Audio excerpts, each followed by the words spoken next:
அனைவருக்கும் வணக்கம். ஆஷாட நவராத்திரியினுடைய 9வது நாளில் அம்பிகையினுடைய அருளாலும் குருநாதருடைய தனிப்பெரும் கருணையாலும் பயணித்து கொண்டிருக்கின்றோம். இன்று மகாநவமி அப்படின்னு சொல்லக்கூடிய 9வது நாள். அம்பிகை அஷ்டவாராகிகளில் மிகவும் உக்ர கோலத்தில் இருந்து தன்னுடைய நிலையை சாந்த ஸ்வரூபிணியாக, சர்வசக்தி ரூபிணியாக, மாதாவாக, அகிலத்தை ஈழக்கூடிய தேவியாக, தன்னை அகிலாண்டேஸ்வரியாக வெளிப்படுத்தின நாள் 9வது நாள். மேலும் ஜம்புகேஸ்வரத்தில் இருக்கக்கூடிய திருவானைக்கால் அகிலாண்டேஸ்வரி வாராகி அம்பாளினுடைய ஞான ஸ்வரூபம்.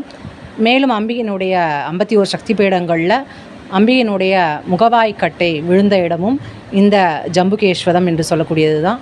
அம்பிகையினுடைய அருளால் அனைவருக்குமே அனைத்து சித்திகளும் வளமும் நலமும் பெற்று நல்வாழ்வு வாழ்ந்து மேலும் வெற்றிகளை புதியறதுக்கு இந்த நாளில் வாராகி நம்ம அனைவருக்குமே துணை புரிவதாக